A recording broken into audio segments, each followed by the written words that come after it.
தலைப்பு: யோசேப்பு நம்முடைய முன்மாதிரி. பாகம் 5 உள்ள 24வது பாடமாகிய கடைசி பாடத்தை காணலாம். பாடத்தின் தலைப்பு: யோசேப்பின் வெள்ளி பாத்திரம். சகோதரர் யூஜின் பேர்ன்ஸ் அவர்கள். Beauties of truth, volume 12, November 1, February 2001. யோசேப்பின் கதை என்பது பழைய ஏற்பாட்டில் உள்ள நீண்ட பதிவுகள் கொண்ட கதைகளில் ஒன்றாகும். ஆதியாகமம் 37 முதல் 50 அதிகாரங்கள் ஆக மொத்தம் 14 அதிகாரங்களாகும். இது பாதக செயல்களும் மாபெரும் குணலட்சணங்களும் கலந்து காணப்படுகின்றதான ஆத்தும தேடலை தூண்டும் ஒரு கதையாகும். பகைமையும் அன்பும் இரண்டுமே இக்கதையை நடத்தி செல்லுகின்றது. மற்றும் தெய்வீக வழிநடத்துதலானது தேவனுடைய நோக்கத்தை நிறைவேற்றிடத்தக்கதாக இயக்கினதாக காணப்பட்டது. இறுதியில் அன்பு ஜெயம் கொள்ளுகின்றது. தேவனுடைய திட்டத்தின் அருமையான பாகம் என்பது அன்பு இறுதியில் ஜெயம் கொள்ளுவதாகும். யாக்கோப்பிற்கும் இறுதியில் மகிழ்ச்சியான முடிவு காணப்படுகின்றது. அவர் யோசேப்பு மரித்து விட்டார் என்று நம்பிக்கொண்டிருந்தார். ஆனால் யோசேப்பை உயிரோடு எகிப்தில் கண்டார். யாக்கோப்பினுடைய வாழ்க்கை முடிவடைகையில் தேவனுடைய உருக்கமான இரக்கத்தின் காரணமாக யோசேப்பே யாக்கோப்பினுடைய கண்களை மூடுகின்றார். ஆதியாகமம் 46 அதிகாரம் 4 யாக்கோப்பின் சரீரமானது வாக்களிக்கப்பட்ட தேசத்திற்கு எடுத்து செல்லப்பட்டு ஆபிரகாம் மற்றும் ஈசாக்குடன் மக்பேலா குகையில் அடக்கம் பண்ணப்பட்டது. இது தேவனுடைய வாக்குத்தத்தங்களின் மீதான அவரது நம்பிக்கையை உறுதிப்படுத்துகின்றதாயிருந்தது. யோசேப்பிற்கான யாக்கோப்பின் அன்பு எனும் தலைப்பின் கீழ் காணலாம். யோசேப்பு யாக்கோப்பினுடைய பிரியமுள்ள ராகேலின் குழந்தையாவார். யோசேப்பு தனது சகோதரர்கள் அநேகரை காட்டிலும் இளையவராக காணப்பட்டார். ஏனெனில் ராகேல் சில காலம் மலடியாக காணப்பட்டிருந்தாள். இறுதியில் ராகேல் யோசேப்பை பெற்றெடுத்த போது இது நிமித்தம் யோசேப்பு விசேஷித்த அன்பிற்குரியவரானார். இன்னும் குறிப்பாக யோசேப்பு பெருமகிழ்ச்சி கொடுத்த பிள்ளையாக காணப்பட்டார். இதன் காரணமாக பெற்றோர்கள் யோசேப்பிற்கு செல்லம் கொடுத்தவர்களானார்கள். இது யோசேப்பிற்கு நன்றாயிருந்திருக்கும். ஆனால் இது அவரது சகோதரர்கள் மத்தியில் பொறாமையை உருவாக்கிற்று. எனினும் யோசேப்பு யாக்கோப்புடன் நெருங்கி காணப்பட்டதன் காரணமாகவே அவர் ஆபிரகாமின் வாக்குத்தத்தங்களில் உள்ள தனக்கான சுதந்திரத்தை பற்றி கற்றுக்கொண்டவராகவும் உணர்ந்து கொண்டவராகவும் காணப்பட்டார் என்பதை நாம் புரிந்து கொள்ளுவது அவசியமானதாகும். யோசேப்பு எகிப்தில் கழித்த வருடங்களில் இந்த பொக்கிஷமான வாக்குத்தத்தங்களை அவர் நினைவு கூறாத நாளே அநேகமாக இருந்திருக்காது. எகிப்தினுடைய இரட்சகனாகுவதின் வாயிலாக ஆபிரகாமின் வாக்குத்தத்தமானது நிறைவேற ஆரம்பிக்கலாம் என்றும் கூட அவர் அநேகமாக எண்ணி இருக்கலாம். பொறாமை அல்லது வைராக்கியம் பாதாளத்தை போல் கொடிதாய் இருக்கிறது எனும் தலைப்பின் கீழ் காணலாம். பொறாமையானது வளர ஆரம்பித்து விட்டால் அது இயல்பாக நல்லதாய் காணப்பட்ட இருதயத்தை தீமையானதாக மாற்றி போட்டுவிட முடியும். யோசேப்பின் சகோதரர்கள் அவரை எப்படி பகைத்தார்கள் என்றும் இறுதியில் அவரை கொன்று போட திட்டம் பண்ணினார்கள் என்றும் நாம் அனைவரும் நினைவு கூறுகின்றோம். மூத்த குமாரனாகிய ரூபன் தனது சகோதரர் யோசேப்பை கொன்று போடுவதற்கு விடவில்லை. யோசேப்பை குழிக்குள் அவர்கள் போட்டு விடும்படிக்கு ரூபன் யோசனை தெரிவித்தார் மற்றும் பின்னர் வந்து யோசேப்பை விடுவிக்கலாம் என்று எண்ணினார். இங்கு மனிதனுடைய கோபமானது எப்படி தேவனது மகிமையை விளங்க பண்ணத்தக்கதாக தேவன் மாற்றி போட்டார் என்று நாம் பார்க்கிறோம். தேவனுக்கு யோசேப்பை எகிப்திற்கு கொண்டு செல்ல வேண்டியிருந்தது. யோசேப்பினுடைய சகோதரர்களின் கோபமானது அவரை அடிமைத்தனத்திற்குள் விற்று போடுவதற்கு தேவன் அனுமதித்தார். யோசேப்பின் சகோதரர்கள் இப்படி செய்தது என்பது இழிவான மற்றும் கீழ்த்தனமான காரியமாகும். சகோதரர்கள் என்பவர்கள் ஒற்றுமையுடன் இணைந்து காணப்படுகிறவர்களாகவும் ஒருவருக்கொருவர் உதவி புரிகிறவர்களாகவும் காணப்படுவார்கள். இந்த ஒரு படிப்பினையை நாம் மனதில் வைத்துக் கொள்ள வேண்டும். மற்ற சகோதரனுக்கோ அல்லது சகோதரிக்கோ கெடுதல் பண்ணுவதற்கு நாம் விருப்பம் கொண்டவர்களாக காணப்படுவோமே, ஆனால் நாம் நிச்சயமாய் சகோதரர்களிடத்தில் அன்பு கூறாததினால் மரணத்தினின்று ஜீவனுக்கு கடந்து வந்தவர்கள் அல்ல. சோதனையின் கீழ் அன்பு தோற்கையில் நாம் செய்யும் உச்சகட்டமான கெடுதல் நமக்கே ஆகும். நாம் நமது சகோதரர்களை அன்பு கூற வேண்டும். நம்முடைய பழைய சுபாவம் நம்முடன் காணப்படுகையில் எப்போதும் இது கூடாததுதான். ஆனால் நம்மிடத்தில் அன்பு இல்லையெனில் நாம் ஒன்றுமே இல்லை. 30 வயதிற்கு கீழான அடிமைக்குரிய விலையாகிய 20 வெள்ளிக்காசுகளுக்கு யோசேப்பு விற்கப்பட்டார். ஏனெனில் யோசேப்பு அப்போது 17 வயதானவராக இருந்தார். இயேசு முதிர்ச்சியடைந்த மனிதனாக காணப்பட்டபடியால் அவர் 30 வெள்ளிக்காசுகளுக்கு விற்கப்பட்டார். இவர்கள் இருவருக்கும் வயது வித்தியாசமும் தான் உள்ளதே ஒழிய மற்றபடி இவர்களிடமிருந்து வரும் படிப்பினைகள் ஒன்றே. அவர்கள் எப்படி பணத்தை தங்களுக்குள்ளாக பங்கிட்டுக் கொண்டார்கள் என்பது பற்றி நமக்கு சொல்லவில்லை. 20 வெள்ளிக்காசுகளை சரிசமமாக பங்கு போட்டால் 10 சகோதரர்களுக்கும் 2 வெள்ளிக்காசுகள் கிடைத்திருக்கும். அநேகமாக குற்றத்தின் நிமித்தமான வேதனை அவர்களை ஆட்கொண்ட போது அவர்களில் சிலர் பணப்பங்கை பெற்றுக்கொள்வதற்கு மறுத்திருப்பார்கள். யோசேப்பு தன்னுடைய குணலட்சணத்தை வளைந்திடுவதற்கு தனது சூழ்நிலைகளை அனுமதித்திடவில்லை எனும் தலைப்பின் கீழ் காணலாம். ஒருவருடைய கிரியைகளுக்கு சூழ்நிலைகள் காரணமாகுகின்றது என்று நவீன கால கருத்துகள் காணப்படுகின்றது. ஜனங்கள் தங்களது சூழ்நிலைகளின் காரணமாகவே நல்லவர்களாக அல்லது மோசமானவர்களாக நடந்து கொள்ளுகின்றனர் என்று விவரிக்கப்படுகின்றது. எந்த சூழ்நிலைகளில் நாம் காணப்பட்டாலும் நாம் நம்முடைய உயர்வான கொள்கைகள் மற்றும் நம்பிக்கைகள் எனும் உயர்ந்த தளத்தில் வாழ முடியும். இதுவே யோசேப்பிடம் இருந்ததான படிப்பினையாகும். யோசேப்பு குற்றவாளிகளுடன் சிறைச்சாலையில் காணப்பட்டபடியால் அவர் குற்றவாளியாகிடவில்லை. யோசேப்பின் சகோதரர்கள் கீழ்த்தரமானவர்களாகவும் பகைமை உள்ளம் கொண்டவர்களாகவும் காணப்பட்டது நிமித்தம் யோசேப்பும் அவர்களைப் போன்று காணப்படவில்லை. யோசேப்பு தன்னுடைய நேர்மையை தக்க வைத்துக் கொண்டார்.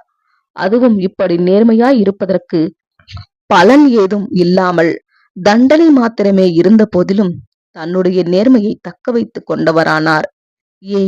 ஏனெனில் அவர் உயர்வான தளத்தில் ஜீவியம் செய்தவராயிருந்தார் மற்றும் சண்டையும் கொடூரமும் ஆளுகை செய்கின்ற தளத்திற்கு இறங்கிடுவதற்கு அவர் தன்னை அனுமதித்திடவில்லை. தனக்கு தவறு செய்தவர்களையும் கூட யோசேப்பு பழி வாங்கிடுவதற்கு திட்டம் பண்ணிடவும் இல்லை. ஆனால் அவர் கசப்பு கொண்டிருப்பதற்கும் பழி வாங்குவதற்கும் அநேகம் காரணங்கள் இருந்தது.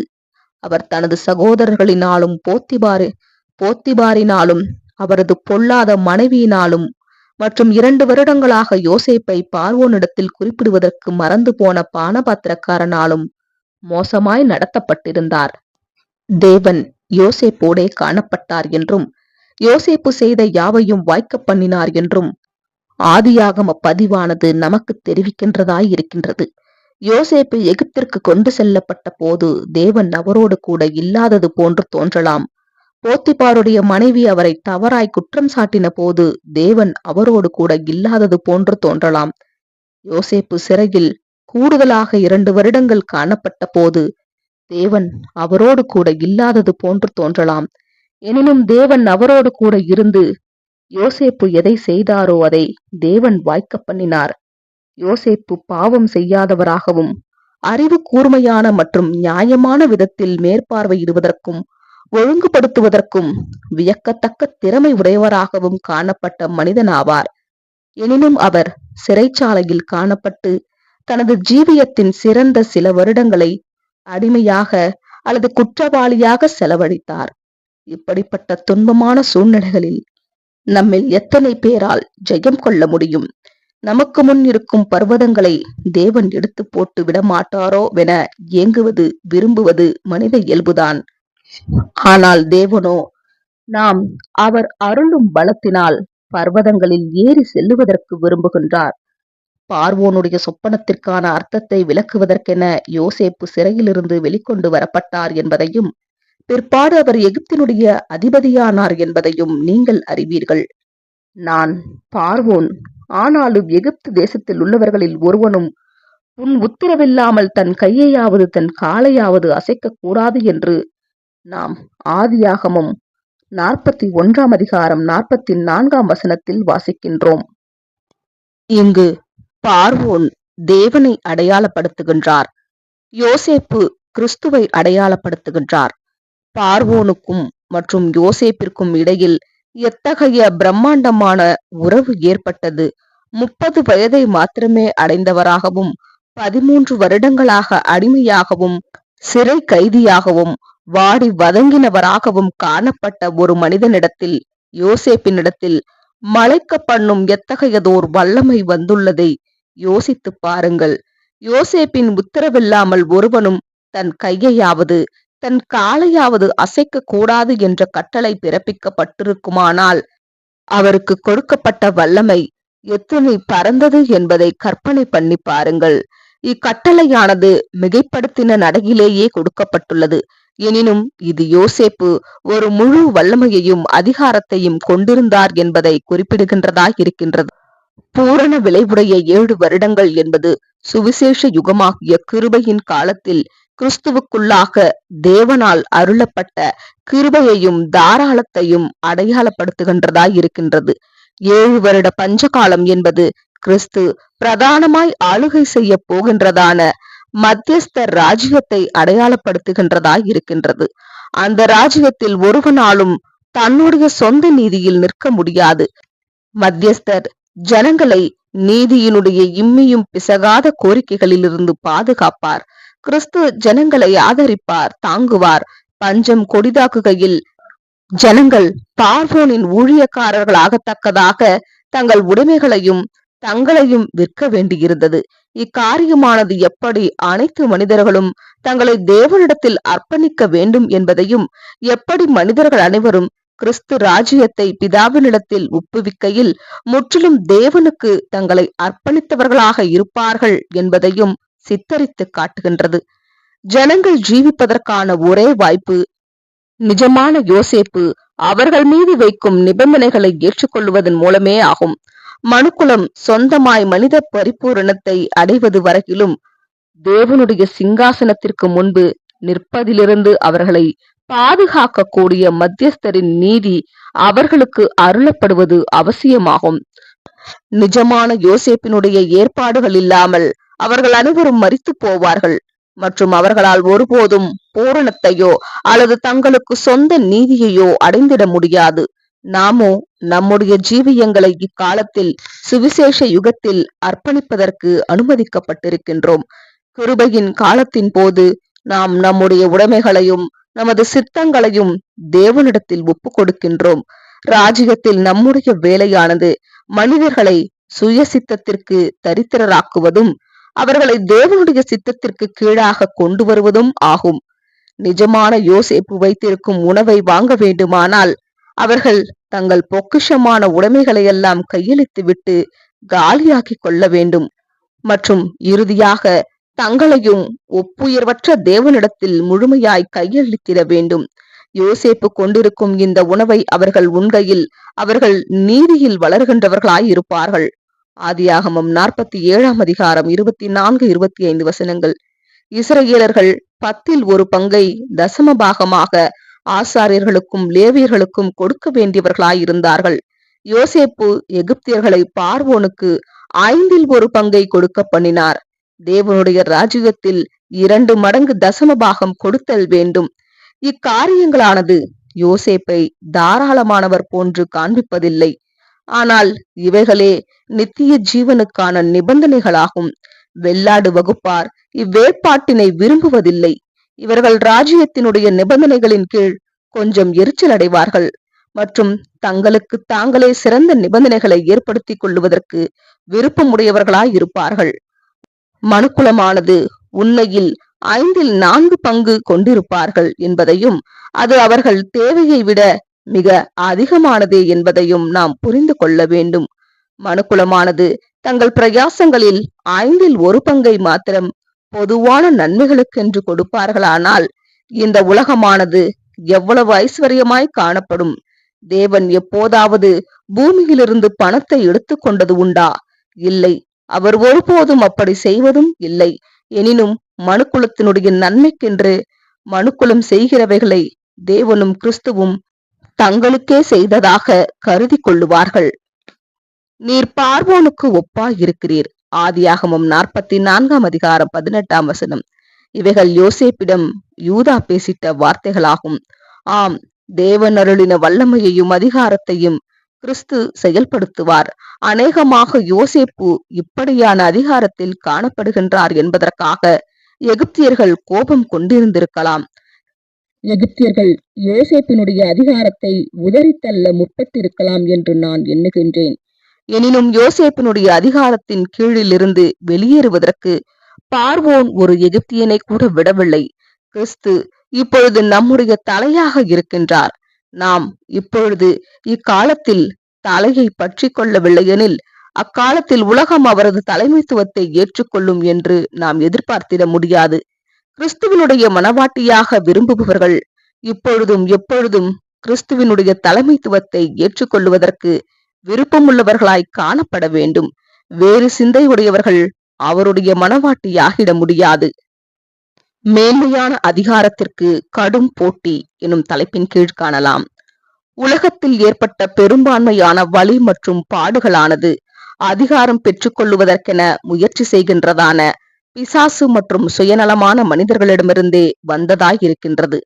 உலகத்தில் ஆளுகையும் அதிகாரமும் பெற்றுக்கொள்ளுவதற்கான தேடுதலிலேயே நிம்ரோத்தினுடைய பாபேல் கோபுரம் கட்டப்பட்டது. பேராசையினால் இயக்கப்பட்டதான இந்த திட்டத்தினை தேவன் குறுக்கிட்டு தடுக்க வேண்டியதாய் இருந்தது. மனித சரித்திரத்தினுடைய ஆரம்பம் துவங்கியே ஜாதிகள் தேசங்கள் யுத்தத்தில் காணப்படுகின்றனர். பலத்த ஜாதியார் பலமற்ற ஜாதியார் மேல் ஆளுகை செய்வதன் மூலமாகவும் அவர்களை அடிமைப்படுத்துவதன் மூலமாகவும் அவர்களை சூறையாடி போட்டனர். இதை போன்றதான ஆவியை பெந்தைகோஸ்துவுக்கு முன்னதான அப்போஸ்தலர் மத்தியிலும் கூட பார்க்க முடிகின்றது. நீங்கள் வழியிலே எதை குறித்து உங்களுக்குள்ளே தர்க்கம் பண்ணினீர்கள் என்று கேட்டார். அதற்கு அவர்கள் பேசாமல் இருந்தார்கள். ஏனெனில் அவர்கள் தங்களுக்குள்ளே எவன் பெரியவன் என்று வழியில் தர்க்கம் பண்ணினார்கள் என்று மார்க் 9 அதிகாரம் 33, 34 வசனங்களில் நாம் வாசிக்கின்றோம். போதகரிடம் தங்களது தர்க்கம் பற்றின உண்மையை கூறிடுவதற்கு அவர்கள் வெட்கப்பட்டார்கள். பிற்காலங்களில் கிறிஸ்தவ சபையில் கண்காணிகள் மத்தியில் போட்டி ஏற்பட்டது என்பது நம்மை ஆச்சரியப்படுத்துகிறதில்லை. கண்காணியானவனுடைய எண்ணிக்கை பெருகின போது கண்காணிகளுக்கெல்லாம் கண்காணியாக யார் இருக்க வேண்டும் என்ற கேள்வி உடனடியாக எழும்பியது. பரிசுத்த திருச்சபைகள் அனைத்திற்கும் ரோமில் உள்ள கண்காணியே தலைவர் ஆவார் என்று அறிவித்து இப்பிரச்சனையை சக்கரவர்த்தி ஜஸ்டினியன் முடித்து வைத்தார்.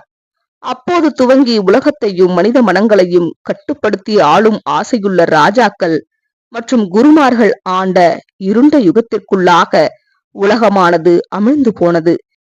இந்த இரக்கமற்ற மற்றும் கொலையாட்டமான ஆளுகைக்கு சாத்தான் பிரதிநிதித்துவம் கொண்டுள்ளார். இந்த உலகத்தில் செலுத்தப்படும் அதிகாரமானது பாவத்தினால் மிகவும் கெடுக்கப்பட்டுள்ளது. இதன் காரணமாக அனைத்து அதிகாரங்களுமே எதிர்க்கப்பட வேண்டும் மற்றும் அகற்றப்பட வேண்டும் என்ற முடிவிற்குள்ளாக சிலர் கடந்து வந்துள்ளனர். இதன் காரணமாக மனித உரிமைகள் மற்றும் ஸ்லாக்கியங்கள் தொடர்புடைய மிக அதிகப்படியான கோரிக்கைகள் எழும்பியுள்ளது.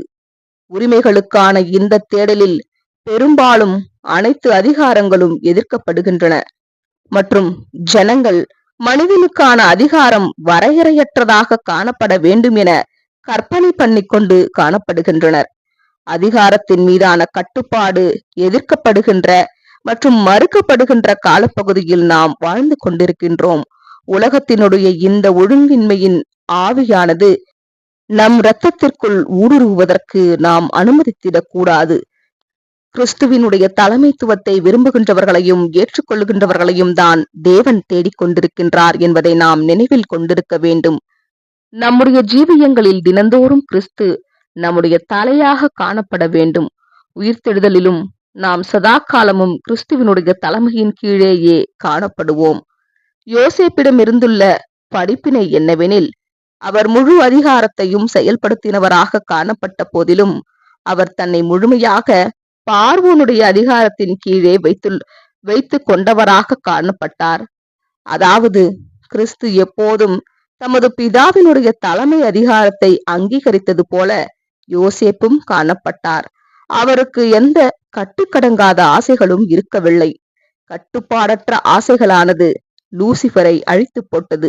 இது தலையை பற்றி கொண்டிராத எந்த கிறிஸ்தவனையும் கூட அழித்துவிடும். ஆதலால் நீங்கள் அல்ல, தேவனே என்னை இவ்விடத்திற்கு அனுப்பி என்னை பார்வோனுக்கு தகப்பனாகவும் அவர் குடும்பம் அனைத்திற்கும் கர்த்தனாகவும் எகிப்து தேசம் முழுவதுக்கும் அதிபதியாகவும் வைத்தார். ஆதியாகமம் 45 அதிகாரம் 8 இது அருமையான வேத வாக்கியமாகும். யோசேப்பு அத்தேசத்தினுடைய தந்தையாகியுள்ளார். அவர்கள் அவர் மூலமாக மாத்திரமே ஜீவித்தார்கள். கிறிஸ்து உலகத்திற்கான நித்திய பிதாவாக காணப்படுவார். அவர் இறுதியில் மனுக்குலத்தை தேவனிடத்தில் கொண்டு வருவார். யோசேப்பினுடைய தகப்பன்துவம் பஞ்சகாலத்தின் போதுதான் ஆரம்பித்ததா? பரிபூரணமான விளைவினுடைய வருஷங்களின் போது ஆரம்பித்ததா? யோசேப்பு அடிமைப்படுத்தப்பட்டு மற்றும் கடுமையான மற்றும் வலி நிறைந்த சூழ்நிலைகளில் தேவனுடைய வழிநடத்தல்களை கற்றுக்கொண்டதான சிறையில் இருக்கும் காலங்களிலா ஆரம்பித்தது? மகத்துவம் அடைதலுக்கு முன்பாக தாழ்மையே உள்ளது. கர்த்தருடைய ஜனங்களாகிய நாம் இப்போதும் உண்மையான பராமரிப்பு செய்தலின் ஆவியை கொண்டிருக்க வேண்டும். இந்த கிருபை மற்றும் தயவின் காலங்களில் நாம் உலகத்திற்கான பொதுவான பாடுகளில் பங்கடைவதில் நாம் எவ்வளவு நன்றியுள்ளவர்களாய் காணப்பட வேண்டும். இது நாம் உலகத்தாரை அக்காலத்தில் அர்ப்பணிப்பிற்குள்ளாக கொண்டு வருவதற்கு ஏதுவாயிருக்கும். நாம் யோசேப்பிடம் கற்றுக்கொண்டிருக்கின்ற நடைமுறை சார்ந்த பாடம் என்னவெனில், அவர் ஜனங்கள் விஷயத்தில் கடின மனதுடன் நடந்து கொண்டார் என்பதே ஆகும். ஜனங்களை பார்வோனுடைய முழு கட்டுப்பாட்டின் கீழ் கொண்டு வரும் விதத்திலேயே யோசேப்பு ஜனங்களை கையாண்டவராக காணப்பட்டார். இப்போது காண்பிக்கப்படுகின்றதான தாராளமான அன்பை அப்போது யோசேப்பு காண்பிக்கவில்லை. ஆகையால் தேவனுடைய தயவையும் கண்டிப்பையும் பார் என்ற வசனத்தை நினைவில் கொள்ளுங்கள். ரோமர் 11 அதிகாரம் 22 தேவன் முழுக்க இரக்கமுள்ளவர் என்பதும் கண்டிப்பே இல்லாதவர் என்பதும் தேவன் குறித்த நவீன கால கருத்தாகும். ஆனால் நாம் பிரதிநிதித்துவப்படுத்தும் தேவனானவர் தயவும் கண்டிப்பும் உள்ளவர் ஆவார். இந்த படிப்பினையை நம்முன் வைத்துக் கொள்ளுவோமாக. யோசேப்பு தனது சகோதரர்களை கடினமாய் நடத்தினார் எனும் தலைப்பின் கீழ் காணலாம். யோசேப்பு தனது சகோதரர்கள் தனது முன்னிலையில் வந்தபோது முதலாவதாக அவர்களை வேவுக்காரர்கள் என குற்றம் சாட்டினார். அவர்கள் தானியம் வாங்க வந்து அநேக பிரச்சனைகளுக்குள் சிக்கிக் கொண்டார்கள். அவர்கள் எல்லோரையும் 3 நாள் காவலிலே வைத்தார். 3ஆம் நாளிலே யோசேப்பு அவர்களை நோக்கி, நான் தேவனுக்கு பயப்படுகிறவன். நீங்கள் உயிரோடு இருக்கும்படிக்கு ஒன்று செய்யுங்கள். நீங்கள் நிஜஸ்தரானால் சகோதரராகிய உங்களில் ஒருவன் காவற்கூடத்தில் கட்டுண்டிருக்கட்டும். மற்றவர்கள் புறப்பட்டு பஞ்சத்தினால் வருந்துகிற உங்கள் குடும்பத்துக்கு தானியம் கொண்டு போய் கொடுக்கட்டும். ஆதியாகமம் 42 அதிகாரம் 17 முதல் 19 இங்கு நமது கர்த்தர் எப்படி தம்முடைய எபிரேய சகோதரர்களை 3 நாட்கள் தேசம் இயேசுவை புறக்கணித்தது துவங்கி அவரது 2ஆம் வருகை வரையிலான 3000 வருட நாட்கள் பாகம் சிதறி காணப்பட பண்ணினதையும் மற்றும் 3ஆம் 1000 வருட நாட்களில் 3ஆம் நாளில் அவர்கள் தங்கள் குடும்பங்களையும் போஷிக்கத்தக்கதாக தங்கள் வீடுகளுக்கு திரும்பிடுவதற்கு அனுமதிக்கப்பட்டார் என்பதையும் நாம் காண்கின்றோம். இது கிறிஸ்துவின் மரணம் துவங்கி அவர் திரும்பி வந்து தமது கவனத்தை தமது சகோதரர்கள் மீது செலுத்தி அவர்கள் தங்கள் சொந்த தேசத்திற்கு சில ஏற்பாடுகளுடன் மீண்டும் திரும்பி செல்வதற்கு அனுமதிப்பது வரையிலுமான காலத்தை உள்ளடக்குகின்றதாய் இருக்கின்றது. யோசேப்பு அவர்களை சிறையிலிருந்து விடுவித்த போது அவர்கள் தங்கள் பாவங்களை எபிரேய மொழியில் ஒப்புக்கொண்டார்கள். அதுவும் யோசேப்பால் நன்கு புரிந்து கொள்ள முடியும் என்பது தெரியாமல் ஒப்புக்கொண்டார்கள். தவறு செய்தமைக்கான அவர்களது மன உளைச்சலையும் குற்ற உணர்வையும் குறித்து யோசேப்பு கவனித்துக் கொண்டிருந்த போது அவரால் அவரது கண்ணீர்களை அடக்கிக் கொள்ள முடியாததினால் அவர் அப்புறம் செல்ல வேண்டியிருந்தது என்று பதிவு செய்யப்பட்டுள்ளது. ஆதியாகமம் 42 அதிகாரம் 24 நம்முடைய நாட்களில் எத்தனை யூதர்கள் இயேசுவுக்கு நிகழ்ந்தவைகளை குறித்து தங்களது துக்ககரமான சரித்திரத்தை வேதனையோடு அடிக்கடி திரும்பி பார்த்து கொண்டிருக்கின்றார்கள் என்று நான் எண்ணுவதுண்டு. அநேகருடைய இருதயங்களில் இந்த தவறுக்கான மன உளைச்சல் இருக்கின்றது என்று நான் உறுதியாய் நம்புகிறேன். ஆனால் இதை அவர்களால் வெளிப்படையாய் புறஜாதிகளிடத்தில் ஒப்புக்கொண்டிட முடியாது. எபிரேய பாஷையில் மாத்திரமே தவறுக்கான இந்த மன உளைச்சல் கேட்கப்பட்டது. உண்மையான மன்னிப்பிற்கு முன்பாக தவற்றை ஒப்புக்கொள்ளுதல் நடைபெறுகின்றது. இக்காரியம் இரகசியமாய் ஆரம்பித்து விட்டது என்றும் சகரியா 12ஆம் அதிகாரம் 10 குறிப்பிட்டுள்ள அதன் நிறைவை அடையும் என்றும் நாம் நம்புகிறோம். நான் தாவீது குடும்பத்தாரின் மேலும் எருசலேம் குடிகளின் மேலும் கிருபையின் ஆவியையும் விண்ணப்பங்களின் ஆவியையும் ஊற்றுவேன். அப்பொழுது அவர்கள் தாங்கள் குத்தின என்னை நோக்கி பார்த்து, ஒருவன் தன் ஒரே பேரானவனுக்காக புலம்புகிறது போல எனக்காக புலம்பி, ஒருவன் தன் தலச்சின் பிள்ளைக்காக துக்கிக்கிறது போல எனக்காக மனங்கசந்து துக்கிப்பார்கள். இத்தருணமே யோசேப்பு அவர்களிடத்தில் நான் யோசேப்பு என்று சொல்லக்கூடிய தருணமாகும். அது எத்தகைய மகிழ்ச்சிகரமாயுள்ள மீண்டுமான ஒன்று சேருதலாகும். நிஜத்தில் கிறிஸ்து தம்மை இஸ்ரவேலுக்கு வெளிப்படுத்தி அவர்கள் அவரது திறந்த கரங்களுக்குள்ளாக விழும்போது அது ஒரு மாபெரும் முக்கியமான தருணமாய் காணப்படும். எனினும் அவர்களை சிறையிலிருந்து வெளியே விட்டவுடனே யோசேப்பு தான் யார் என்பதை தனது சகோதரர்களுக்கு வெளிப்படுத்தவில்லை. அவர் மிகவும் கடினமாய் நடந்து கொள்ளும் காரியம் ஒன்றை செய்கின்றார். அவர் சிமியோனை பிரிக்கின்றார். அவர்களில் சிமியோனை பிடித்து அவர்கள் கண்களுக்கு முன்பாக கட்டுவித்தார் என்று நாம் ஆதியாகமம் 42 அதிகாரம் 24 வாசிக்கின்றோம். ஏன் சிமியோன்? மற்ற சகோதரர்கள் தங்கள் குடும்பங்களின் இடத்திற்கு திரும்பி செல்ல அனுமதிக்கப்பட்டிருக்கையில் ஏன் சிமியோனை இவ்வாறு கட்டப்பட்டு சிறைக்குள் தள்ளப்பட்டார்? இது மிகவும் வேதனையானதும் தாழ்மைப்படுத்துவதாகவும் காணப்பட்டது. சகோதரர்கள் மத்தியில் ரூபன் மாத்திரமே குற்றமற்றவர். இவர் தனது குற்றமற்ற நிலைமையை ஆதியாகமம் 42 அதிகாரம் 22 குறிப்பிடுகின்றார். யோசேப்பை அடிமையாக விற்று போடுவதற்கான ஆலோசனையை சகோதரர்களுக்கு கொடுத்திட்ட இந்த யூதாவை யோசேப்பு ஏன் கட்டவில்லை? ஆதியாகமம் 37 அதிகாரம் 27 ஏன் என்று நமக்கு நிச்சயமாய் தெரியாது. ஆனால் யோசேப்பை அவர்கள் விற்றபோது சிமியோன் தான் யோசேப்பை கட்டினார் என்றும், யோசேப்பு தனது சகோதரர்களிடம் கெஞ்சின போது சிமியோன் கொஞ்சமும் யோசேப்பிற்கு அனுதாபம் காண்பிக்கவில்லை என்றும் நாம் எண்ணுகின்றோம். கட்டப்படும் போதுள்ள மனவேதனையை சிமியோனே இப்போது உணர வேண்டியவராயிருந்தார். சிமியோன் தனது சகோதரர்கள் விடுதலையடைந்து வீடு திரும்புவதையும் தான் சிறையில் தள்ளப்படுவதையும் கட்டப்படுவதையும் பார்க்க வேண்டியிருந்தது. சிமியோன் தனக்கான சில மருந்துகளை பானம் பண்ண வேண்டியிருந்தது மற்றும் அது இனிமையாய் இருப்பதில்லை. ஒருவேளை சிமியோன் போதுமான அளவுக்கு தவறுக்கான இருதயத்தின் வருந்துதலை காண்பிக்காமல் இருந்திருக்கலாம். மற்றும் யோசேப்பு தனது கடுமையான கையாளுதலை பயன்படுத்தி சிமியோன் உண்மையாய் இருதயம் வருந்தும் நிலைக்கு கொண்டு வருவதற்கு உதவினார்.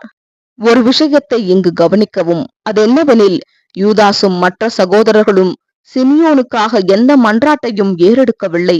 யாரும் சிமியோனுக்காக தங்களை கையளிக்கவில்லை. நிஜத்தில் யோசேப்பு அடையாளப்படுத்தும் இயேசுவை யார் கட்டினார்கள் என்பதை நாம் அறிவோம். இது இயேசுவை பகைத்து அநேக தருணங்களில் அவரை கொன்று போடுவதற்கு நாடின மத தலைவர்கள் ஆவர். இறுதியில் இவர்கள் யூதாசினுடைய உதவியினால் இயேசுவை கட்டி பிலாத்துவினிடத்தில் அவரை ஒப்புக் கொடுத்தார்கள். பின்னர் இயேசுவை சிலுவையில் அறையும்படிக்கு இவர்கள் பிலாத்துவை நச்சரித்தார்கள். 5 முறை பிலாத்து இவரிடத்தில் ஒரு குற்றத்தையும் காணேன் என்றார். எனினும் இந்த மத தலைவர்கள் இயேசுவை கட்டுவதில் மாத்திரம் ஜெயம் கொள்ளாமல் இயேசு உயிர்த்தெழுவது வரையிலான காலப்பகுதி வரையிலும் அவரை ஒழித்து கட்டினவர்களாயிருந்தார்கள்.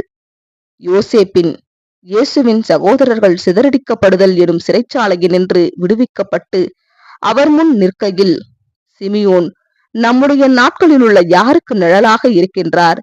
இப்படி சிந்திக்கையில் இன்னும் கூடுதலான கடினமான அனுபவங்கள் பெற்றுக்கொள்வதற்கு அவசியமுள்ள ஒரு யூத வகுப்பார் நம்முடைய நாட்களில் காணப்படுவதாக தோன்றுகிறது. யோசேப்புக்கு முன்பாக நின்ற எபிரேய சகோதரர்கள் அனைவரும் அவரை புறக்கணித்திருந்தவர்களாய் காணப்பட்டனர். சிமியோனே இன்னும் கூடுதலான கடினமான அனுபவங்களுக்குள் அனுமதிக்கப்பட்டார். ஆதியாகமம் 42 அதிகாரம் 24 நம்முடைய நாட்களில் யாருக்கு சிமியோன் அடையாளமாக இருக்கின்றார்? கிறிஸ்துவனுடைய ராஜ்யம் என போலியாய் தங்களை காண்பித்துக் கொண்டிருக்கின்றதான பெயர் கிறிஸ்தவ சபையுடன் தங்களை இணைத்துக் கொண்டிருக்கின்றதான யூதர்கள் இன்னும் கூடுதலான உபத்திரவத்தை அடைய போகிறவர்களாக காணப்படுகின்றனர் என்பதாக தோன்றுகிறது. இவர்கள் எகிப்தில் அல்லது பாபிலோனில் கட்டி போடப்பட போகின்றனர். இயேசுவை மேசியாவென ஏற்றுக்கொண்டவர்களும் அதே சமயம் சபைகளுடனும் யூதர்களை கொடுமைப்படுத்தும் கொடுமைகளுடனும் தங்களை இணைத்துக் கொள்ளுவதற்கு விருப்பமற்று காணப்படுகின்றவர்களுமான யூதர்கள், அதாவது மெசியானிக் ஜூஸ் மேசியாவின் வருகையை எதிர்பார்த்திருக்கும் யூதர்களை குறித்து நான் இங்கு கூற வரவில்லை. இவர்கள் திருத்துவம் கொள்கையினை தள்ளியும் கிறிஸ்தவ மண்டலத்தை தள்ளியும் மேசியாவில் மாத்திரம் நம்பிக்கை கொள்ள விரும்புகின்றவர்களாய் இருக்கின்றனர். சிமியோன் திரியேக கிறிஸ்துவையும் எரிநரகத்தில் எரிக்கும் கிறிஸ்துவையும் ஏற்றுக்கொண்டு போலி கிறிஸ்தவ சபைகளில், அதிலும் பெரும்பாலும் இவாஞ்சலிக்கல் சபைகளில் தங்களை இணைத்துக் கொள்ள விரும்புகின்றவர்களாகிய யூதர்களை அடையாளப்படுத்துகின்றனர் என்று நாம் எண்ணுகின்றோம். பாபிலோனில் அங்கமாகியுள்ள யூதர்கள் பாபிலோன் அழிந்து போகும்போது இன்னும் அதிகமான உபத்திரவங்களுக்குள்ளாக கடந்து போவார்கள். இவர்கள் தேவனுடைய நியாய தீர்ப்புக்குள்ளாகும் அந்த அமைப்பில் கட்டப்பட்டவர்களாக காணப்படுவார்கள். நம்முடைய நாட்களில் உள்ள இவர்களுக்கே சிமியோன் அடையாளமாக காணப்படுகின்றார். ஆம், சிமியோன் வகுப்பாருடைய சகோதரர்கள் தங்கள் குடும்பங்களையும் யாக்கோப்பையும் போஷிக்கத்தக்கதாக தங்கள் சொந்த தேசத்திற்கு திரும்புகையில் இவ்வகுப்பார் கிறிஸ்தவ மண்டலத்தில் கட்டப்பட்டவர்களாயிருப்பார்கள். பென்யமீனை தங்களோடு கூட கொண்டு வரத்தக்கதாக 9 சகோதரர்களும் உணவுகளுடன் வீடுகளுக்கு அனுப்பி வைக்கப்படுகின்றனர். 2ஆம் சந்திப்பு எனும் தலைப்பின் கீழ் காணலாம்.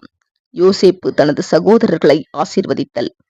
யோசேப்பினுடைய சொந்த சகோதரனாகிய பென்யமீன் எனும் தங்களது சகோதரனோடும் கூட அவர்கள் யோசேப்பின் முன் நின்றபோது யோசேப்புடனான அடுத்த சந்திப்பு நடைபெறுகின்றது. அவர்கள் தங்களோடு கூட பென்யமீனை கொண்டு வருவது என்பது நிறைவேறுவதற்கு மிக கடினமான காரியமாகும். ஆதியாகமம் 42ஆம் அதிகாரம் 16-19 வசனங்கள். பென்யமீனை எகிப்திற்கு அனுப்ப வேண்டும் என்ற நிலை வந்தபோது அது எவ்வளவாய் யாக்கோப்பினுடைய இருதயத்தை உடைத்தது என்பதை நீங்கள் அறிவீர்கள். ஆனால் பஞ்சத்தின் காரணமாக யாக்கோபுவுக்கு வேறு வழி இருக்கவில்லை. யோசேப்பு இயேசுவுக்கு நிழலாய் இருப்பது போன்று பென்யமீன் திரள் கூட்டத்தாருக்கு நிழலாய் காணப்படுகின்றார். யோசேப்பு தனது 5 சகோதரர்களை தனது 10 சகோதரர்களுக்கு அடையாளமாய் நிறுத்துகின்றார். தன் சகோதரரில் 5 பேரை பார்வோனுக்கு முன்பாக கொண்டு போய் நிறுத்தினார். ஆதியாகமம் 47ஆம் அதிகாரம் 2ஆம் வசனம் என்று நாம் வாசிக்கின்றோம். ஐஸ்வர்யவான் மற்றும் ஏழை லாசரு கதையிலும் 5 சகோதரர்கள் 10 கோத்திரத்தை அடையாளப்படுத்துகின்றனர். லூக்கா 16ஆம் அதிகாரம் 19 முதல் 31 வசனங்கள். யோசேப்பின் சகோதரர்களுக்கும் யோசேப்பிற்குமான 2ஆம் சந்திப்பிற்கான நிஜமான பென்யமீன் திரள் கூட்டத்தினர் இஸ்ரவேல் தேசத்தாருடன் கிறிஸ்துவுக்கு முன்பாக நிற்கையில் நடைபெறும்.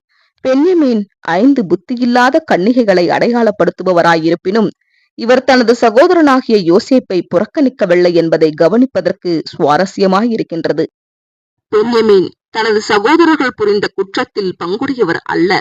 திரள் கூட்டம் கிறிஸ்துவை அன்பு கூர்ந்தது போலும் அந்த கற்பாறையின் மீது கட்டி எழுப்பப்பட்டவர்களாய் இருந்தது போலும் பென்யமீனும் தனது சகோதரனாகிய யோசேப்பை அன்பு கூர்ந்தவராய் காணப்பட்டார். யோசேப்பு ஏற்பாடு பண்ணியிருந்த விருந்தில் பென்யமீன் பெற்றுக்கொண்டதான 5 மடங்கு பாகமானது விசேஷித்த தயவினை அடையாளப்படுத்துகின்றதாய் இருந்தது. ஆதியாகமம் 43ஆம் அதிகாரம் 34வது வசனம். எப்படி யோசேப்பு தன் கண்களை ஏறெடுத்து தன் தாய் பெற்ற குமாரனாகிய தன் சகோதரன் பென்யமீனை கண்டு, நீங்கள் எனக்கு சொன்ன உங்கள் இளைய சகோதரன் இவன்தானா என்று கேட்டு, மகனே, தேவன் உனக்கு கிருபை செய்ய கடவர் என்றான். யோசேப்பின் உள்ளம் தன் சகோதரனுக்காக பொங்கினபடியினால் அவன் அழுகிறதற்கு இடம் தேடி துரிதமாய் அறைக்குள்ளே போய் அங்கே அழுதான் என்பதை கவனியுங்கள். ஆதியாகமம் 43ஆம் அதிகாரம் 29-30 வசனங்கள். இங்கு கிறிஸ்து தமது சகோதரனாகிய திரள் கூட்டத்தாருக்காக உள்ளம் பொங்குவதை பார்க்கின்றோம். எனினும் யோசேப்பு தன்னை அவர்களுக்கு வெளிப்படுத்த இன்னும் தயாராய் இல்லை. யோசேப்பினுடைய வெள்ளி பாத்திரம் எனும் தலைப்பின் கீழ் காணலாம். திட்டம் இப்பொழுது பிரம்மாண்டமடைகின்றது. யோசேப்பு தனது சகோதரர்களுடைய சாக்குகளில் பணத்தை வைக்கின்றார் மற்றும் பென்யமீனுடைய சாக்கில் மாம்சீக இஸ்ரவேல் மற்றும் வாக்களிக்கப்பட்ட தேசம் தொடர்புடைய சத்தியமாய் அநேகமாய் காணப்படும் தனது வெள்ளி பாத்திரத்தை வைத்து விடுகின்றார். இது அனைவருக்கும் சீர்குலைவை உண்டாக்கிற்று. அவர்கள் அனைவரும் கைது செய்யப்பட்டனர் மற்றும் இப்பொழுது பென்யமீன் இல்லாமல் அவர்கள் வீடு திரும்ப வேண்டிய நிலைமை நிலவியது. யோசேப்பை அடிமையாக விற்று போடுவதற்கான ஆலோசனையை வழங்கின அதே யூதா இப்பொழுது தன்னுடைய ஜீவியத்தையே கையளிக்க முன்வந்தார். தனது பாத்திரம் யாரிடத்தில் கண்டுபிடிக்கப்பட்டதோ அவரே தனக்கு வேலைக்காரனாய் காணப்பட வேண்டும் என்று யோசேப்பு விடாப்பிடியாய் நின்றார். திரள் கூட்டத்தினர் இரவும் பகலும் அவருடைய ஆலயத்திலே அவரை சேவிப்பார்கள் என்பதை நாம் அறிவோம். அப்பொழுது யூதா அவன் அண்டையிலே சேர்ந்து, ஆ, என் ஆண்டவனே, உமது அடியேன் உம்முடைய செவிகள் கேட்க ஒரு வார்த்தை சொல்லுகிறேன், கேட்பீராக. அடியேன் மேல் உமது கோபம் மூளாதிருப்பதாக. நீர் பார்வோனுக்கு ஒப்பாயிருக்கிறீர். இப்படி இருக்க இளையவன் தன் சகோதரரோடே போக விடும்படி மன்றாடுகிறேன். உம்முடைய அடியானாகிய நான் இளையவனுக்கு பதிலாக இங்கே என் ஆண்டவனுக்கு அடிமையாயிருக்கின்றேன். இளையவனை விட்டு எப்படி என் தகப்பனிடத்திற்கு போவேன்? போனால் என் தகப்பனுக்கு நேரிடும் தீங்கை நான் எப்படி காண்பேன்? ஆதியாகமம் 44 அதிகாரம் 18, 33, 34 வசனங்கள் என்று நாம் வாசிக்கின்றோம். இத்தருணத்திற்காகவே யோசேப்பு காத்து கொண்டிருந்தார். ஆதியாகமம் 44 அதிகாரம் 16 வசனத்தில் யூதா தனது பாவங்களை யோசேப்பினிடத்தில் ஒப்புக்கொண்டார். யூதா பென்யமீனுக்கு பதிலாக அவரது அடிமை ஸ்தானத்தை எடுக்க விரும்பினதை பார்த்து யோசேப்பினால் தாங்கிக் கொள்ள முடியவில்லை. இந்த யூதாதான் முன்பு யோசேப்பை அடிமையாக விற்று போடுவதற்கு ஆலோசனை வழங்கினவர் ஆவார் என்பதை நினைவில் கொள்ளுங்கள். ஆனால் இப்பொழுது யூதா ஓர் அருமையான நபராக மாற்றம் அடைந்துள்ளார். யூதா தனது தந்தையாகிய யாக்கோப்பை குறித்தும் தனது சகோதரனாகிய பென்யமீனை குறித்தும் அக்கறை கொண்டிருந்தார். பென்யமீனுக்கு பதிலாக தன்னை கையளிக்க வேண்டுமானால் யூதாவிடமிருந்து மாபெரும் குணங்கள் காணப்பட்டிருந்திருக்க வேண்டும். சிமியோனுக்காக யாரும் தங்களை கையளிக்கவில்லை என்பதையும் நினைவில் கொள்ளுங்கள். யூதா அடிமையாக போவதில்லை. அவரது அருமையான இருதய நிலைமையானது இறுதியில் அவரை விடுதலையாக்குகின்றது. இது சுவாரஸ்யமாக உள்ளது. வெளிப்படுத்தல் 16 அதிகாரத்தில் 7 தூதர்கள் 7 பொற்கலசங்களை ஊற்றுகின்றனர். இவர்கள் தேவனுடைய மகிமையினால் நிரப்பப்பட்டிருந்த ஆலயத்திலிருந்து புறப்பட்டு வந்தார்கள். தெய்வீக நியாய தீர்ப்புகள் அடங்கின பொற்கலசங்கள் இந்த 7 தூதர்களிடம் கொடுக்கப்பட்டன. பொற்கலசங்கள் தேவனுடைய கோபாக்கினையால் நிரம்பி இருந்தது. ஆலயத்திலிருந்து புறப்பட்டு வருகின்றதான இந்த 7 தூதர்களில், அதாவது தேவனுடைய உண்மை சபையின் வேலையின் பென்யமீன் உள்ளடங்குவதில்லை. பொன் தெய்வீக சம்பந்தப்பட்டதாகும். திரள் கூட்டத்தாரை அடையாளப்படுத்தும் பென்யமீனிடம் யோசேப்பின் வெள்ளி பாத்திரம் கொடுக்கப்பட்டதை கவனியுங்கள். ஆகையால் வெள்ளி திரள் கூட்டத்தினர் சம்பந்தப்பட்டதாய் இருக்கின்றது. வெளிப்படுத்தல் 16 அதிகாரம் 15 வசனத்தில் திரள் கூட்டத்தினருக்காக கர்த்தருடைய செய்தி காணப்படுகின்றது. இதோ திருடனைப் போல் வருகிறேன். தன் மானம் காணப்படத்தக்கதாக நிர்வாணமாய் நடவாதபடிக்கு விடித்துக் கொண்டு தன் வஸ்திரங்களை காத்து கொள்ளுகிறவன் பாக்கியவான். திரள் கூட்டத்தினரை சுற்றி அனைத்தும் விழுந்து அமிழ்ந்து கொண்டிருக்கும் போது அவர்கள் தங்கள் நீதியின் வஸ்திரங்களை காத்து கொள்ள வேண்டும் என்பதே திரள் கூட்டத்திற்கு கொடுக்கப்பட்ட செய்தியாகும். கிறிஸ்து திரள் கூட்டத்தினருக்கு வழங்குவது போன்றே யோசேப்பு தனது வெள்ளி பாத்திரத்தை பென்யமீனுடைய சாக்கில் வைக்கின்றார் என்பதை நாம் பார்க்கின்றோம். இது பென்யமீனுக்கு மிகுந்த உபத்திரவத்தின் மற்றும் திகைப்பின் காலத்தை ஏற்படுத்தினது. யோசேப்பின் வெள்ளி பாத்திரம் தன்னிடம் காணப்பட்டபடியால் பென்யமீன் தீர்ப்பிற்குள்ளானவராக காணப்பட்டார். திரள் கூட்டத்தினரும் மகா உபத்திரவத்திற்குள்ளாகுவார்கள். ஏனெனில் அவர்களுடைய சாக்கில் வெள்ளி பாத்திரமாகிய சத்தியங்கள் வைக்கப்பட்டிருக்கும். எப்படி வெள்ளி பாத்திரமானது பென்யமீனுடைய சாக்கில் மறைத்து வைக்கப்பட்டதோ அப்படியே கிறிஸ்துவும் தம்முடைய சத்தியங்களை திரள் கூட்டத்தாரிடத்தில் வைப்பார். மற்றும் அவர்கள் யோசேப்பாகிய கிறிஸ்துவுக்குரிய சில முக்கியமான சத்தியங்களை பெற்றுக்கொண்டவர்களாக காணப்படுவார்கள். அது எந்த சத்தியங்களாக இருக்கும்? மாம்சீக இஸ்ரவேல் தொடர்புடையதான சத்தியங்களே திரள் கூட்டத்தினர் பெற்றிருக்கும் சத்தியமாக இருக்கும் என்று நான் எண்ணுகின்றேன். ஆகையால் இஸ்ரவேலை அமிழ்த்து போடுவதற்கென எடுக்கப்படும் எந்த முயற்சியும் வாய்க்காதே அழிந்து போகும் என்பதை திரள் கூட்டத்தினர் அறிந்திருப்பார்கள். இஸ்ரவேலுக்கு எதிராக கோகும் மாகோகும் வருகையில் இந்த படையெடுப்பை பெயர் சபைகளானது ஆசிர்வதிக்கும். எனினும் இந்த நோக்கம் தோல்வியை தழுவும் என்று திரள் கூட்டத்தினர் அனைவரும் அறிந்திருப்பார்கள். இந்த நோக்கத்திற்கு எதிராக திரள் கூட்டத்தினர் பேசி தங்கள் மீது கோபாக்கினையை வருவித்துக் கொள்ளுவார்கள். யூதா யாரை அடையாளப்படுத்துகின்றவராய் இருப்பார்? மாம்சீக இஸ்ரவேலர்கள் மத்தியிலான உண்மையுள்ளவர்களை யூதா அடையாளப்படுத்துகின்றார். இவர்கள் ஒரு கட்டத்தில் பெயர் சபை அமைப்புகள் திரள் கூட்டத்தாருக்கு எதிராக திரும்புகையில் திரள் கூட்டமாகிய பென்யமீன் வகுப்பாரை பாதகத்தினின்று பாதுகாப்பதற்கென பேசுபவர்களாகவும் முயற்சிக்கின்றவர்களாகவும் காணப்படுவார்கள். நிஜமான யோசேப்பு யூதாவினுடைய இருதயத்தில் உள்ள தவறுக்கான உளைச்சலை கண்டு தம்மை அதற்கு மேல் தம்முடைய மாம்ச சகோதரர்களிடத்தில் மறைத்துக் கொள்ள முடியாத தருணமானது ஒரு மாபெரும் திசை திருப்பமாக காணப்படும். அப்பொழுது யோசேப்பு தன் அருகே நின்ற எல்லோருக்கும் முன்பாக தன்னை அடக்கிக் கொண்டிருக்க கூடாமல், யாவரையும் என்னை விட்டு வெளியே போக பண்ணுங்கள் என்று கட்டளையிட்டார். யோசேப்பு தன் சகோதரருக்கு தன்னை வெளிப்படுத்துகையில் ஒருவரும் அவன் அருகில் நிற்கவில்லை. அவன் சத்தமிட்டு அழுதான்.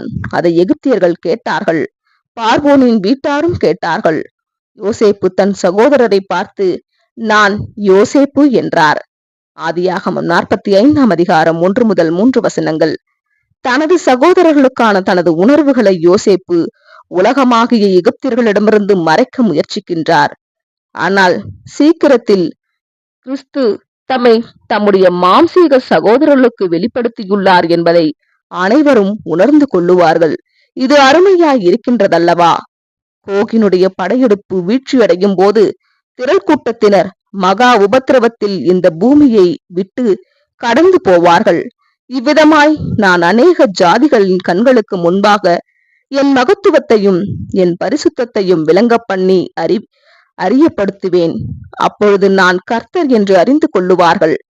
எசேக்கியேல் 38 அதிகாரம் 23 வசனம். இப்படியாக தனது மாம்சீக ஜனங்கள் மீதான யோசேப்பினுடைய கிறிஸ்துவினுடைய அன்பானது முழு உலகத்துக்கும் தெரிய வரும். சில தனித்தன்மையான விதத்தில் திரள் கூட்டத்தினரை, அதாவது பென்யமீனை யூதா, அதாவது மாம்சீக இஸ்ரவேலர் பாதுகாக்க முற்பட்ட போது, அதாவது திரள் கூட்டத்தினரை மாம்சீக இஸ்ரவேலர் பாதுகாக்க முற்பட்ட பின்னரே யோசேப்பு கிறிஸ்து தன்னை தனது சகோதரர்களிடத்தில் வெளிப்படுத்தினார் என்பதையும் கவனியுங்கள். தம்மை மாம்சத்தில் இருக்கும் தமது மாம்சீக சகோதரர்களாகிய இஸ்ரவேலர்கள் ஏற்றுக்கொள்ளத்தக்கதாக அவர்களை நீண்ட காலமாக கிறிஸ்து ஆயத்தம் பண்ணி கொண்டிருக்கின்றார். எனினும் முடிவில் மிக சடுதியாக அவர் தாமாகவே தம்மை தமது மாம்சீக சகோதரர்களுக்கு வெளிப்படுத்துவார் என்று நம்முடைய பாடம் சுட்டி காண்பிக்கின்றதாய் இருக்கின்றது. மாம்சீக இஸ்ரவேலர் தொடர்புடையதான சத்தியமாகிய யோசேப்பினுடைய வெள்ளி பாத்திரத்தை கொண்டிருப்பதன் காரணமாக விசேஷித்த சோதனைக்குள் பென்யமீன் கடந்து செல்லத்தக்கதாக யோசேப்பு பென்யமீனை மாத்திரம் அனுமதித்திருப்பது தெரிகின்றது. யூதா பென்யமீனுடைய ஸ்தானத்தை எடுத்துக் கொள்ளத்தக்கதாக தன்னை ஒப்புவிப்பது வரையிலும் யோசேப்பு தனது சகோதரர்களுக்கு ஆசீர்வாதங்களையும் துயரங்களையும் இரண்டையுமே கொடுத்தவராக காணப்படுகின்றார். பென்யமீன் யோசேப்பினுடைய சொந்த சகோதரனாகவும் முதற்பேரான சபையின் சகோதரனாகவும் காணப்படுகின்றார் என்பதை நினைவில் கொள்ளுங்கள். நிஜமான யூதா திரள் கூட்டத்தினரின் பாடுகளை மாற்றிடுவதற்கு சில சிறந்த பிரயாசங்களை எடுப்பார்கள் என்று எதிர்பார்க்கலாம் என்பதற்கு இக்கதை உத்தரவாதம் அளிக்கின்றது. இதை நான் நமக்கு முன்பாக அண்மையில் நிறைவேறப் போகின்றதான தீர்க்க தரிசனத்திற்கான மற்றுமொரு திரையை திறப்பதற்கே குறிப்பிடுகின்றேன். யோசேப்பின் கதையானது அநேக விதங்களில் நிழலாக இருக்கின்றது என்பதில் ஐயமில்லை.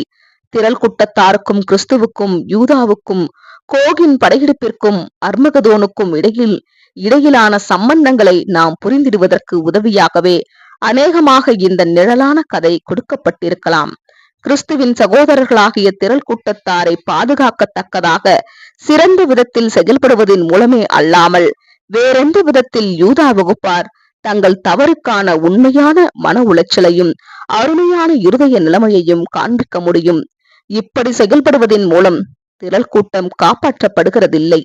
எவன் வசத்தில் பாத்திரம் கண்டுபிடிக்கப்பட்டதோ அவனே எனக்கு அடிமையாயிருப்பான் என்று யோசேப்பு கூறினதை நினைவில் வைத்துக் கொள்ளுங்கள். ஆதியாகமம் 44 அதிகாரம் 17 வசனம்.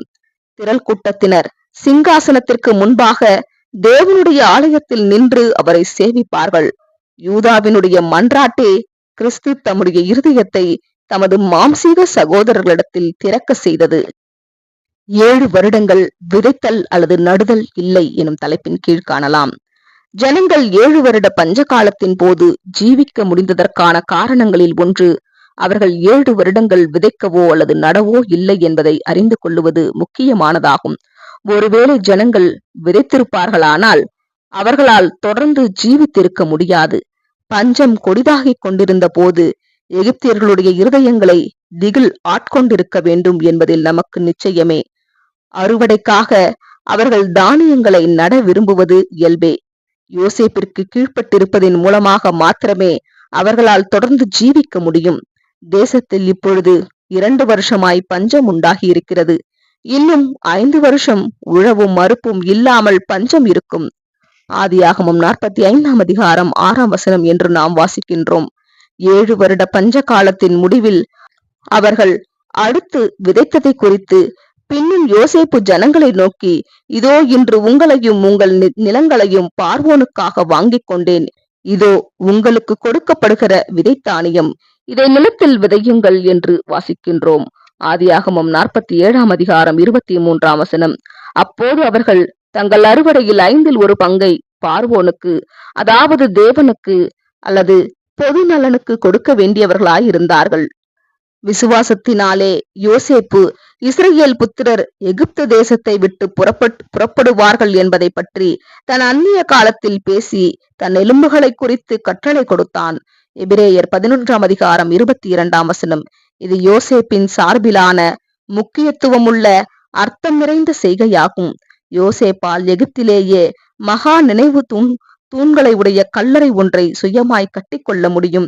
அவரது பெயர் மிகவும் பிரஸ்தாபம் பெற்றிருந்தது மற்றும் அந்த தேசத்தாரும் அவருக்கு கடமைப்பட்டிருந்தனர். எனினும் ஆபிரகாம், ஈசாக்கு மற்றும் யாக்கோப்பிற்கு பண்ணப்பட்ட வாக்கு தத்தத்தை யோசேப்பு ஒருபோதும் மறந்து போகாதவராக காணப்பட்டார். என்ன நடந்தாலும் அவர் எகிப்தில் இளைப்பாறிக் கொண்டிருக்க போவதில்லை. ஒரு காலத்தில் இழிவானவர்களாகவும் வெறுக்கத்தக்கவர்களாகவும் காணப்பட்டவர்கள் அருமையான மற்றும் அன்பான அக்கறையான ஜனங்களாக மாறிவிடலாம் என்பதை யோசேப்பின் கதை நிரூபிக்கின்றதாய் இருக்கின்றது. ஒரு மனுஷன் தான் மனம் திரும்பவும் சீர்பொருந்தவும் நினைக்கும் போது எப்படியாக இருப்பானோ அப்படிப்பட்ட நிலையோடு அவனது தற்போதைய நிலை குறுக்கிடக்கூடாது. நான் சரியான தீர்மானங்களை எடுத்திருந்திருப்பேனே, ஆனால் இப்படியாக இருந்திருப்பேனே எனும் வார்த்தைகளே நாவே பேனா வெளிக்கொணர்ந்த துயரம் நிறைந்த வார்த்தைகளாகும் என்று ஒரு கவிஞர் கூறியுள்ளார். மனிதர்கள் இப்பொழுது எப்படி இருக்கிறார்கள் என்பதும் பிற்காலத்தில் எப்படியாக இருக்க போகிறார்கள் என்பதும் வேறுபட்ட காரியங்களாகும். அனைத்து காரியங்களும் சரியான தேர்ந்தெடுத்தல்களையும் சரியான தீர்மானங்களையுமே சார்ந்துள்ளது. தவறான தேர்ந்தெடுத்தல்களையும் மற்றும் தவறான தீர்மானங்களையும் எடுத்தவர்கள் தாங்கள் ஒருவேளை வேறு மாதிரியான தீர்மானங்களை எடுத்திருந்திருப்பார்களானால் நலமாய் காணப்பட்டிருந்திருக்குமே என்று நொறுங்கின இருதயங்களுடன் திரும்பி பார்ப்பதுண்டு. இப்படியாக இருந்திருப்போமே என்று வருந்துகிற கிறிஸ்தவர்களாக நாம் இருக்க விரும்பவில்லை.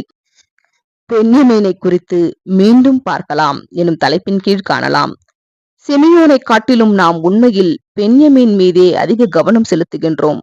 பென்யமீனே கிறிஸ்துவுக்குள்ளான நம்முடைய சகோதரனாக காணப்படுகின்றார். பென்யமீன் மீதும் மாம்சீக இஸ்ரவேலர்கள் அனைவரின் மீதும் இவ்வளவு பெரும் துயரம் கொண்டு வரத்தக்கதாக ஏன் நிஜமான யோசேப்பு தனது வெள்ளி பாத்திரத்தை பென்யமீனுடைய சாக்கில் வைக்கின்றார்? யோசேப்பு தனது சகோதரனாகிய பென்யமீனை கண்டபோது அவர்பால் யோசேப்பின் ஆத்துமா பொங்கினது என்பதும், அழத்தக்கதாக அவர் அறையை விட்டு வெளியேற வேண்டியிருந்தது என்பதும் நமக்கு நினைவில் இருக்கின்றது. ஆதியாகமம் 43ஆம் அதிகாரம் 30ஆம் வசனம். யோசேப்பு தனது சகோதரனாகிய பென்யமீனுக்கு 5 மடங்கு பங்கு கொடுத்தார். யோசேப்பு பென்யமீனிடத்தில் மிக மிக பிரியமாயிருந்தார். பிற்பாடு பென்யமீனுடைய சாக்கில் தனது வெள்ளி பாத்திரத்தை யோசேப்பு வைத்துவிட்டு பென்யமீனை கல்வனை போன்று காண செய்து விடுகின்றார்.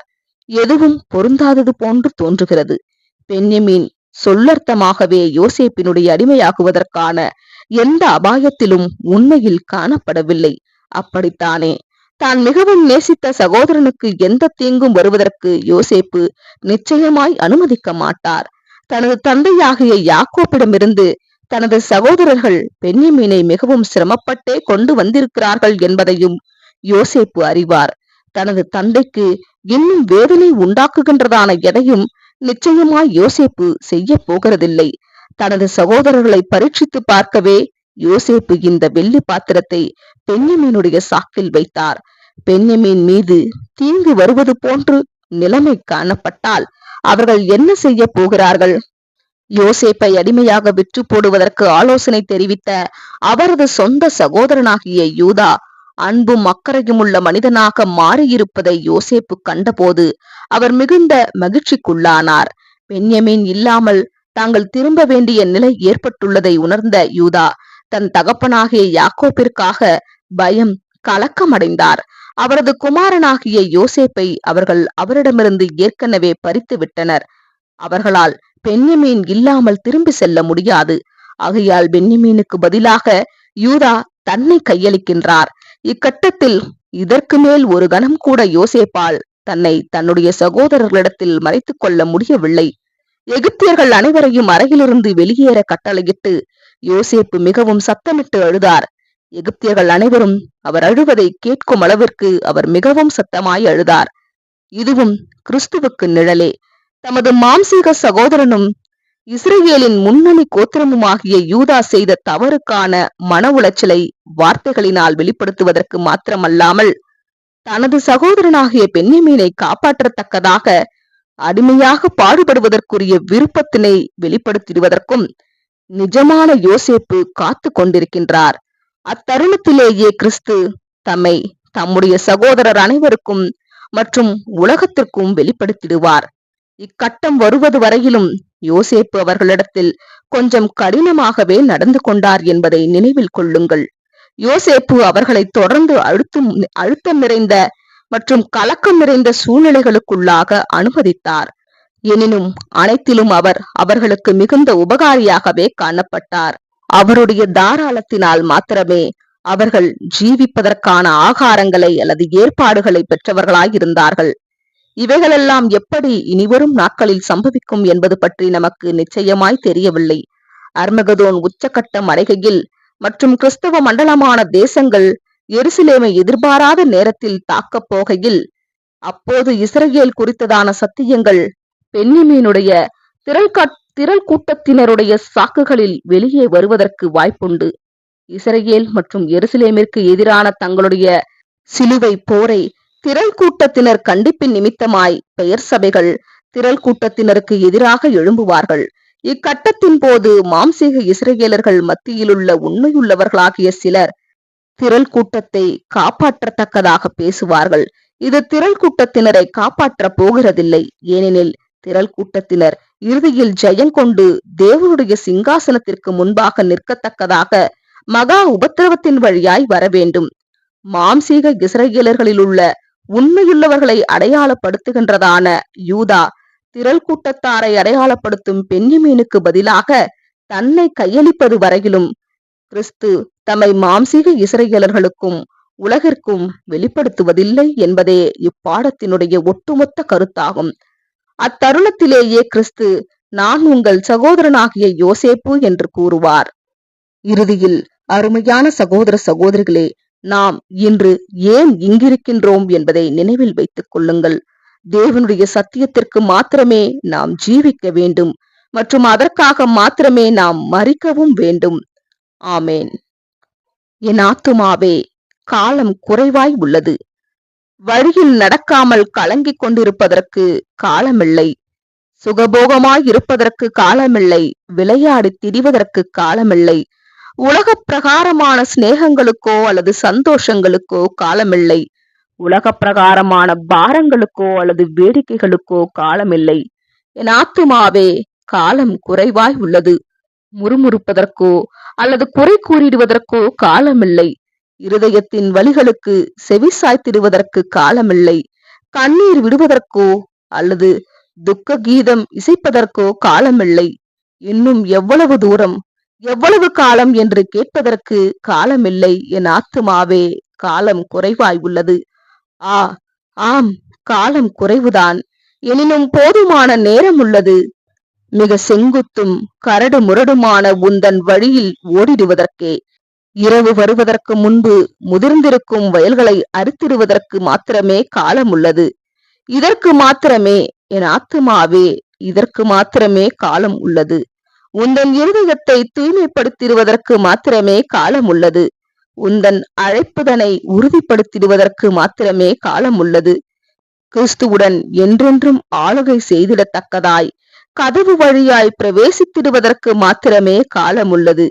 இதற்கு மாத்திரமே என் ஆத்துமாவே, இதற்கு மாத்திரமே காலம் உள்ளது. சகோதரி ஜெட்ரூட் டபிள்யூ சைஃபர்ட் அவர்கள். இத்துடன் யோசேப்பு நம்முடைய முன்மாதிரி எனும் பாடம் முடிவுற்றது. ஆமேன்.